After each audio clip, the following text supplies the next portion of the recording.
मुसलमानों की चूड़ी कैसे टाइट कर रहे हैं? क्यों हमारे देश के नागरिक नहीं है मुसलमान? हमारे देश के विकास में सबसे ज़्यादा अगर योगदान है तो मुसलमान भाइयों का। हमारे देश की आज़ादी में अगर सबसे बड़ा योगदान है तो मुसलमानों का। अगर आप पुरानी इतिहासों को भी अगर उठा के देखते हैं तो भी आपको मुसलमानों का योगदान देखने को मिलेगा। देश की आज़ादी में खजाना खोलने का भी काम मुसलमानों ने किया। क्या बात कर रहे हैं? कुलदीप कुमार जो सीईओ है संभल के, वो तो साफ साफ मुसलमानों को धमकी दे रहे हैं। अगर आपको दिक्कत है तो छोड़ दीजिए संभल। उसको संविधान के 2 अक्षर पढ़ लेना चाहिए। वो सीईओ नहीं है, वो नेता का काम कर रहा है। उसको इस पद से इस्तीफा देना चाहिए, उसको नेता बनना चाहिए और नेता बनेगा। किसको? जो संभल का सीईओ जो है, हाँ। वो नेता वाली भाषा बोल रहा है, वो भाजपा की भाषा बोल रहा है और वह संवैधानिक भाषा नहीं बोल रहा है। इसमें गलत क्या है? अगर मुसलमान जो है संभल के अंदर माहौल खराब करते तो सीईओ साहब पर ही जिम्मेदारी है। अरे प्रश्न आप सीधा क्यों नहीं करते? आप दब क्यों रहे हैं? आपको भी डर लग रहा है कि भारतीय जनता पार्टी की सरकार आपके ऊपर मुकदमा कर देगी? आप सीधा बात करिए ना। अमेरिका, इजराइल और ईरान की लड़ाई पे बात कर रहे हैं ना। ईरान के साथ हमारा 300 साल पुराना रिश्ता है और ईरान के मुसलमानों के साथ और फिलिस्तीन के मुसलमानों के साथ भारत हमेशा से रहा है और रहेगा। और आज ईरान एम्बेसी में जाकर हमारे भारत के आम नागरिकों ने जिस प्रकार से सहयोग देना, मेडिकल बॉक्स देना, तमाम व्यवस्थाएं देखना, ये हम उन सभी भारत के अवाम को तहे दिल से धन्यवाद करते हैं। और स्टीम फाइल पे प्रधानमंत्री मौन क्यों हो जाते हैं? आज ईरान के साथ जहां प्रधानमंत्री मोदी को खड़ा होना था, आज इजराइल और अमेरिका को बाप बनाने का काम यही नारंगी अंडे कर रहे हैं। मैनपुरी में एक ललित नाम का व्यक्ति है जो नमाज नहीं पढ़ने दे रहा है।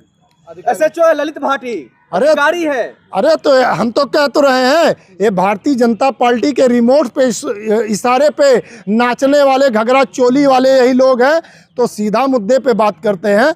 आज जिस प्रकार से अमेरिका, इजराइल और ईरान में जो वार चल रहे हैं, तो आज हमारे देश की आवाम अगर दिल से आप पूछिए तो दिल से ईरान की तरफ है, इजराइल और अमेरिका के खिलाफ है। ईरान इजराइल पर हम अभी सवाल लेंगे, लेकिन सवाल अभी उत्तर प्रदेश से निकल करके आ रहा है। उत्तर प्रदेश में मुसलमानों को लेकर खासतौर पर ये नैरेटिव कौन बना रहा है, कौन फैला रहा है? RSS के विचारधारा वाले और भारतीय जनता पार्टी के लोग मुसलमानों को आए दिन बदनाम करने का काम करते हैं। लेकिन मुसलमान भाइयों के साथ हमारी सबकी ताकत, उनके कानून व्यवस्था के साथ अगर कोई खिलवाड़ करे या उनके ऊपर आपत्ति करे तो हम सब मुसलमान भाइयों के साथ खड़े हैं और एड़ी चोटी का दम लगाकर अगर भारतीय जनता पार्टी को भगाने का भी काम करेंगे और मुसलमान भाइयों को किसी भी प्रकार से आहत नहीं होने देंगे। और ये भारतीय जनता पार्टी की सरकार की कूटनीति भी हम सफल नहीं होने देंगे। लेकिन सिर्फ सवाल ये खड़ा हो रहा है, जो आखिरकार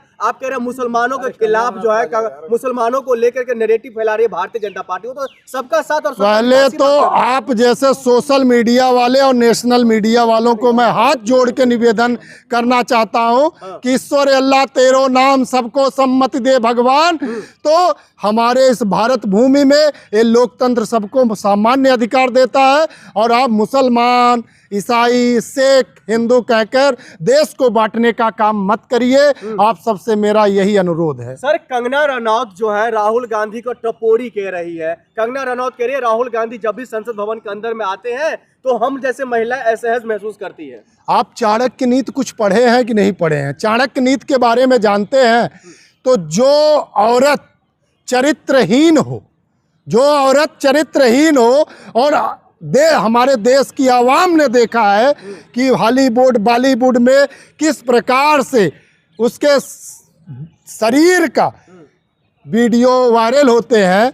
इस महिला द्वारा अगर कोई भी टिप्पणी हमारे जननायक राहुल गांधी के ऊपर किया जा रहा है